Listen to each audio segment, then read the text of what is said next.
مختصر حمد و ثنا کے بعد تمام قسم کی تعریفات، تسبیحات، تمجیدات اللہ مالک العلام ذوالجلال والاکرام کے لیے ہو، جو اس تمام جہانوں کا پالنے والا ہے، رزق دینے والا ہے، بگڑی بنانے والا ہے۔ اور تمام قسم کے درود و سلام آمنہ کے لال، پیکر حسن و جمال، صاحب شرف و کمال، نبی بے مثال، مدینہ کے تاجدار، صحابہ کے سپہ سالار، محمد عربی جناب محمد الرسول اللہ صلی اللہ علیہ وسلم کی ذات اقدس و اطہر اعلیٰ و بالا پر۔ محترم سامعین، آپ حضرات کے سامنے قرآن پاک کی ایک آیت کو تلاوت کیا، جس کے اندر رب العالمین فرماتے ہیں وَقَالَ رَبُّكُمُ ادْعُونِي أَسْتَجِبْ لَكُمْ، کہ لوگوں تمہارا رب تم سے کہتا ہے ادعونی استجب لکم، کہ مجھ سے دعا مانگو میں تمہاری پکار کو سنوں گا۔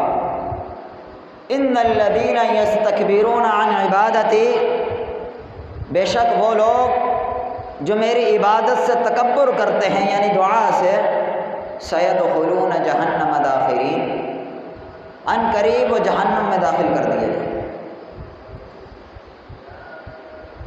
حضرات، اللہ رب العالمین نے اس روئے زمین پر کم و بیش 1,24,000 انبیاء کرام کو مبعوث فرمایا۔ ہر نبی کی ڈیوٹی یہ ہوا کرتی تھی کہ وہ امت کو، لوگوں کو طاغوت کی عبادت چھڑا کے رب العالمین کے در پر آ کر چھوڑ دیں، اور آخر میں جا کر کے آمنہ کے لال کو مبعوث فرما دیا، انسانوں کو پیدا فرمایا، اور قرآن پاک میں ارشاد فرما دیا وَمَا خَلَقْتُ الْجِنَّ وَالْإِنسَ إِلَّا لِيَعْبُدُونِ، کہ ہم نے انسانوں اور جنوں کو صرف اور صرف اپنی عبادت کے لیے پیدا فرمایا۔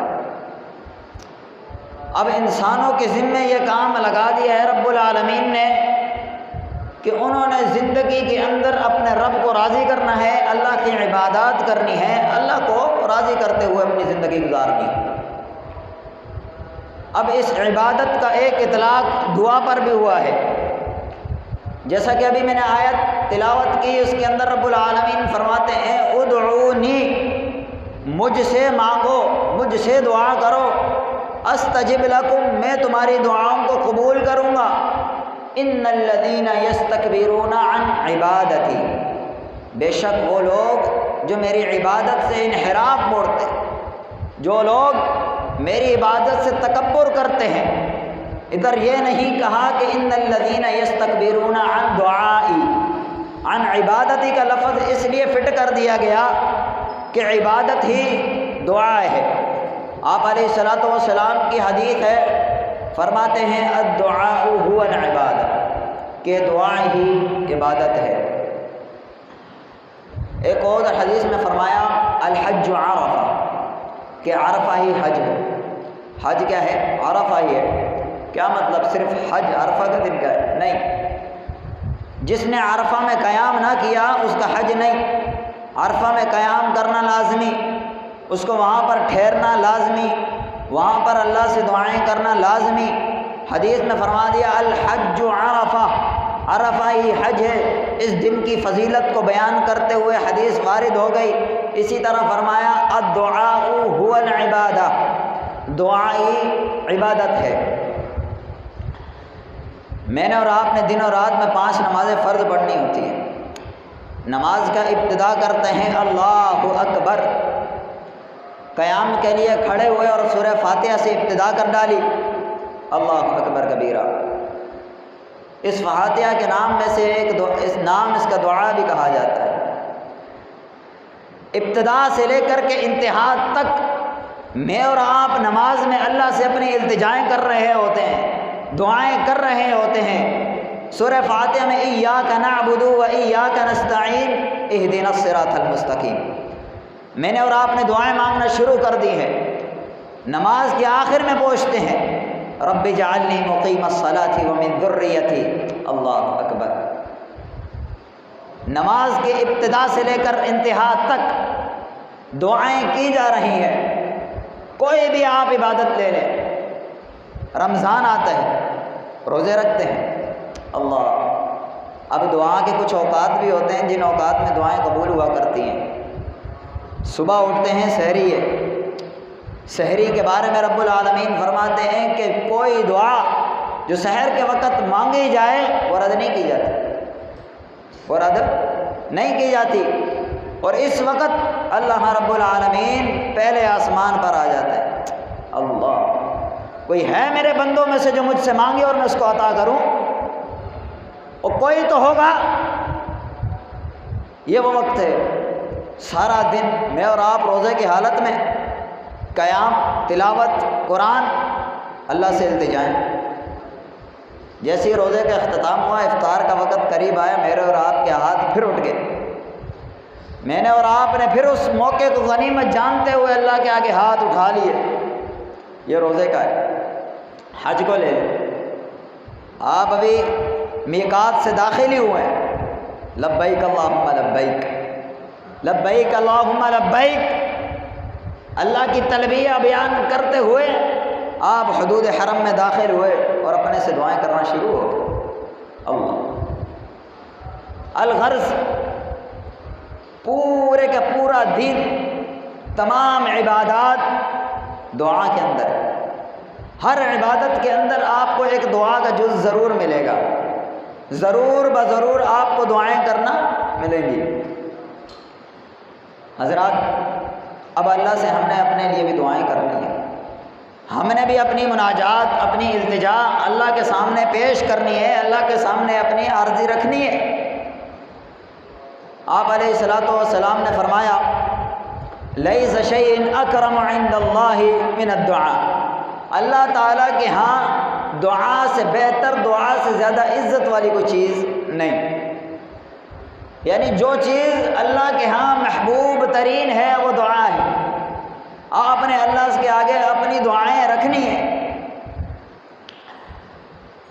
اب ایک مثال لے لیجئے، آپ کہیں کھڑے ہیں، آپ کے پاس ایک شخص آتا ہے اور آپ سے کوئی پیسے مانگتا ہے، آپ اس کو منع کر دیتے ہیں، معاف کرے بھائی، وہ پھر آپ سے مانگتا ہے، پھر آپ اس کو منع کرتے ہیں، یہاں تک کہ وہ شخص آپ کو مجبور کر دیتا ہے، آپ اپنی جیب سے کچھ نہ کچھ اس کو اپنی استطاعت کے مطابق دے دیتے ہیں، لیکن دل میں کراہت نصیب ہوتی ہے کہ کیسا شخص ہے، بار بار پیسے مانگے جا رہا ہے، میں منع کر رہا ہوں تب بھی نہیں جان چھوڑ رہا۔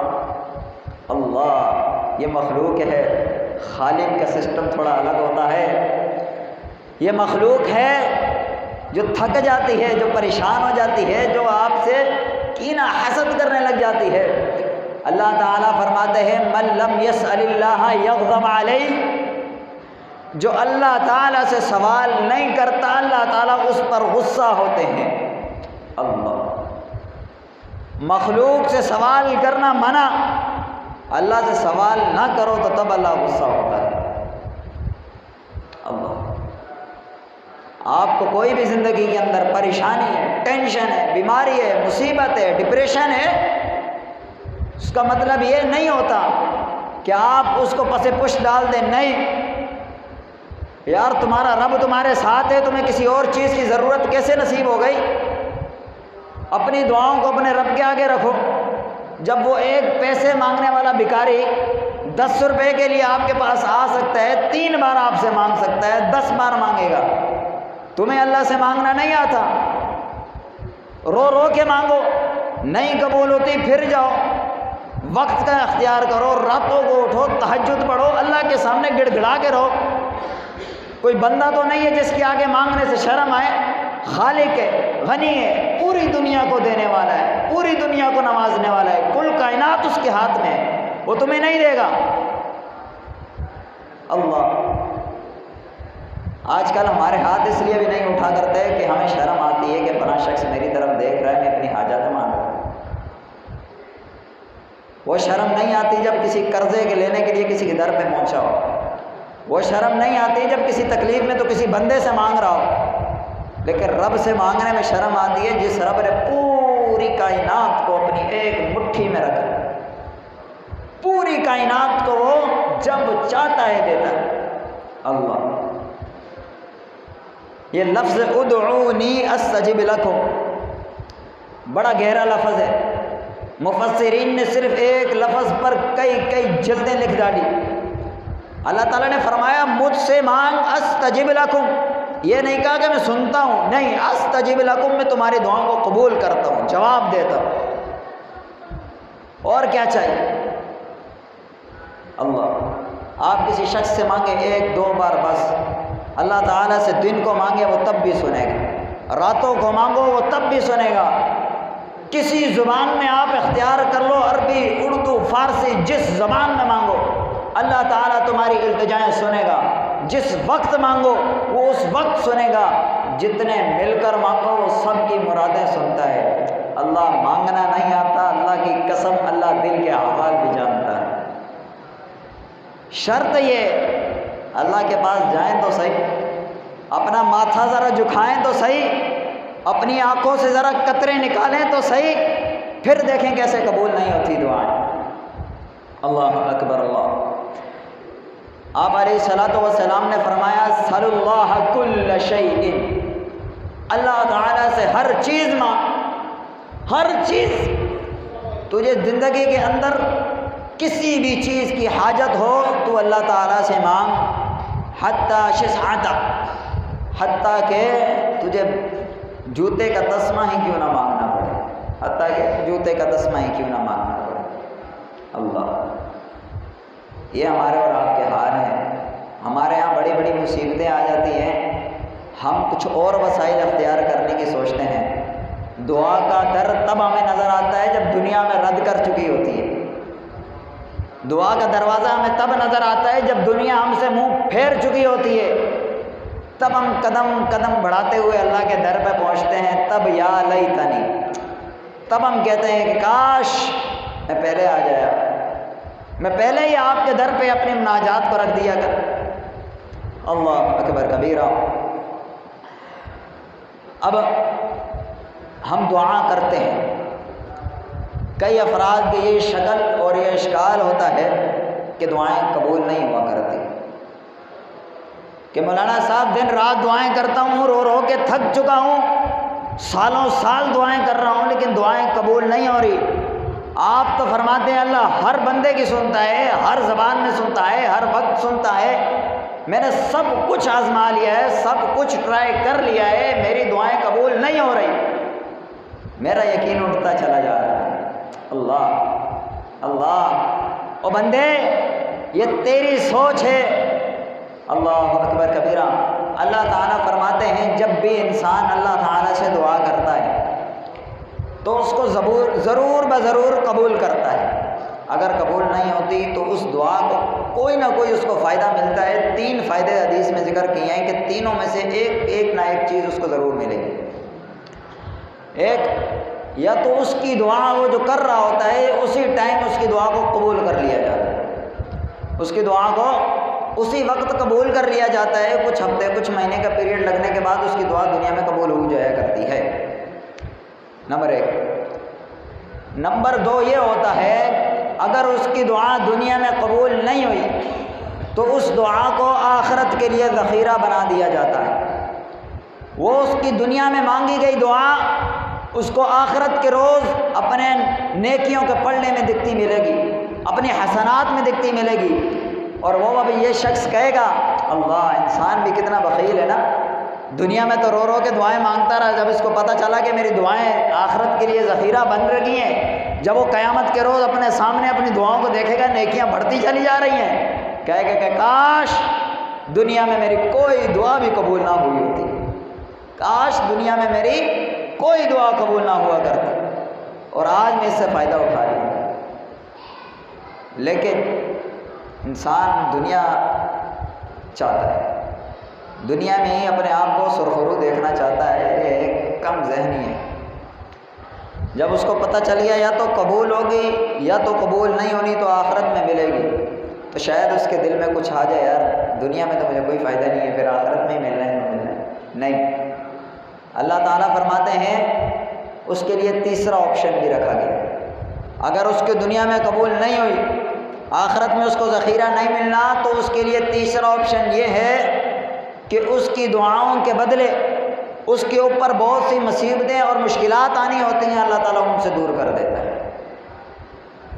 ان دعاؤں کے بدلے وہ جو دن رات مانگا کرتا ہے، اس دعا کے بدلے اگر یہ دعا قبول نہیں ہوئی، اللہ تعالیٰ نے اس پر بہت سی کوئی مصیبتیں، بہت سی کوئی پریشانیاں لانی ہوتی ہیں جو اس کی تقدیر میں ہوتی ہیں، لیکن اس دعا کے عوض ان سب کو ہٹا دیا جاتا ہے، ان سب کو دور کر دیا جاتا ہے. اللہ، میں اور آپ دن رات اللہ ہماری نوکری میں پروموشن کر دے، ہماری رزق میں برکت دے دے، ہمیں 10 بنگلے دے دے، فلاں ہماری حاجتیں اللہ کے سامنے رکھ رہے ہوتے ہیں، لیکن قبول نہیں ہوتی تو مایوسی کا شکار ہو جاتے ہیں. اللہ اکبر کبیرہ. وہ سوچ ذرا، اگر وہ دعا قبول نہیں ہو رہی، اس کے پیچھے اللہ رب العالمین کی بہت بڑی حکمت ہے. کیا پتہ جس نوکری کے اندر تو رزق کی برکت مانگ رہا ہے اور جس تنخواہ کے اندر تو اضافہ مانگ رہا ہے، وہی نوکری تیری تقدیر میں نہ ہو اور مہینے بعد تجھے اس سے ریٹائرمنٹ دینی پڑے، پھر کیا کرے گا؟ تو اللہ رب العالمین نے اس دعا کے عوض، اس دعا کے بدلے تیری یہ مصیبت ٹال دینی ہے تیرے سے. تو کبھی مایوس نہ ہو کہ ہماری دعائیں قبول نہیں ہو رہی، تو کیوں نہیں ہو رہی؟ تو اللہ رب العالمین نے اس کے لیے آپ کو 3-4 آپشن دے دیے ہیں کہ کبھی کوئی دعا رد نہیں جاتی، کبھی کوئی دعا فضول نہیں جاتی. یا تو دنیا میں کام آئے گی، یا تو آخرت میں کام آئے گی، یا آپ کی مصیبتیں آپ سے دور چلی جائیں گی. یہ ہے دعا کا کرائٹیریا. اللہ اکبر کبیرہ. لیکن اس میں 2 شرطیں ہیں. دعا کیوں قبول نہیں ہوتی؟ اس کے اندر ہے ولا قطیعۃ الرحم، کہ ایک وہ گنہگار نہ ہو، دوسرا وہ قطع رحمی کرنے والا نہ ہو، لوگوں سے میل جول تعلقات برقرار رکھنے والا ہو، رحم کرنے والا ہو، اور گنہگار شخص نہ ہو. دعا کی شروط بہت طویل ہے، بہت سے علماء نے اس کو ذکر کیا ہے. شرک کرنے والا نہ ہو، مستعجل نہ ہو، اپنی دعاؤں کے پیچھے بھاگنے والا نہ ہو، یار ابھی کی ابھی قبول ہونی ہے، ابھی کی ابھی چاہیے سارا کچھ، آج ہاتھ نیچے کیے اور ادھر سے فوراً دعا قبول ہو جائے. نہیں، ایسا نہیں ہوتا. اللہ اکبر. اب دعا میں جب آپ اللہ سے خلوص دل سے مانگیں، اخلاص بھی شرط ہے نا، خلوص دل سے دعا جب مانگیں گے تو انشاءاللہ آپ کی دعائیں ضرور قبول ہوا کریں گی.